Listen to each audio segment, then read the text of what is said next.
ଯେତେ ଜୋରେ ଖରା ହେଉଛି ନା ଗୋଟେ ଗ୍ଲାସ୍ ଲସି ପିଇଦେଲେ ମନ ଆତ୍ମା ସବୁକିଛି ଶାନ୍ତି ହେଇଯିବ। ତ ଚାଲନ୍ତୁ ନା ଆଜି ଆମେ ବନେଇବା ମାର୍କେଟ ପରିକା ଲସି। ସେଇଥିପାଇଁ ନେଇଯିବା ଗୋଟେ ପ୍ରେସର କୁକର ହଉ କିମ୍ବା ଆପଣଙ୍କ ପାଖରେ ନର୍ମାଲି କଡ଼େଇ ଥାଉ ଯାହା ବି ଥାଉ, ସେଥିରେ ପ୍ରଥମେ ଅଳ୍ପ ଟିକେ ପାଣି ଦେଇ ଦିଅନ୍ତୁ। ତାପରେ ସେଥିରେ ପକାଇ ନିଅନ୍ତୁ କ୍ଷୀର ପକାଇ ସାରିବା ପରେ ଏବେ ଆମେ କ'ଣ କରିବା ନା କ୍ଷୀରକୁ ବଢ଼ିଆ ଭାବରେ ଉତୁରିବାକୁ ଦେବା। ଯେତେବେଳେ କ୍ଷୀରଟା ବହୁତ ବଢ଼ିଆ ଭାବରେ ସିଝିଯିବ ଆମେ ତାକୁ ନା ବହୁତ ବଢ଼ିଆ ସେ ଚଲେଇ ନେଉଥିବା, କାହିଁକିନା ଯେମିତି ସେଇଟା ତଳୁ ନ ଲାଗିଯାଏ।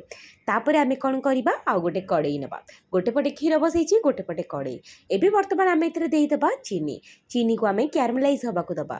ଯେତେବେଳେ ଚିନି କ୍ୟାରମେଲାଇଜ୍ ହେଇକି ତା କଲର୍ଟା ପୁରା ଚେଞ୍ଜ କରିଦେବ, ସେହି ସମୟରେ ଆମେ ଆଡ଼୍ କରିଦେବା ସିଝା କ୍ଷୀରକୁ।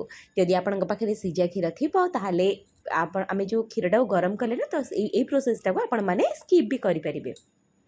ଏବେ ଆମେ ୟାକୁ ବହୁତ ବଢ଼ିଆ ଭାବରେ ଚଲେଇ ନେବା, ଆଉ କିଛି ସମୟ ପର୍ଯ୍ୟନ୍ତ ୟାକୁ ଟିକେ ବହଳିଆ ହେବା ପାଇଁ ପକାଇ ନେବା। ତ ଏବେ ଆମେ ଏଥିରେ ଦେଇଦେବା ସ୍ୱାଦ ଅନୁସାରେ ଚିନି, କାହିଁକି ନା କ୍ଷୀରଟା ଯେତେବେଳେ ମରିଥାଏ ନା ରାବିଡ଼ି ବନିବା ପାଇଁ, ତ ଅଲରେଡ଼ି ତା'ର ମିଠାସ୍ ଅଟୋମେଟିକ୍ ଆସିଯାଇଥାଏ ସେଇ କ୍ଷୀରରୁ। ତ ସେଥିପାଇଁ ମୁଁ ଏଠି ଅଳ୍ପ ଚିନିକୁ ୟୁଜ୍ କଲି। ଆପଣମାନେ ଚାହିଁଲେ ଆପଣଙ୍କ ଇଚ୍ଛା ମୁତାବକ ଚିନି ଦେଇପାରିବେ। ତ ରାବିଡ଼ିଟା ନା ବେଶୀ ମିଠା ହେଲେ ଖାଇବାକୁ ବି ଭଲ ଲାଗିନଥାଏ। ତ ଏଠି ଆମେ ୟାକୁ ଥଣ୍ଡା କରିବାକୁ ଛାଡ଼ିଦେବା, ଆଉ ଥଣ୍ଡା ହେଲା ପରେ ନା ଏଇଟା ବହୁତ ବଢ଼ିଆ ସେ ଆହୁରି ଥିକ୍ ହେଇଯିବ, ଆପଣମାନେ ଦେଖିବେ। ତ ଚାଲନ୍ତୁ ଏବେ ଆମେ ଯିବା ନେକ୍ସଟ ପ୍ରୋସେସ୍କୁ।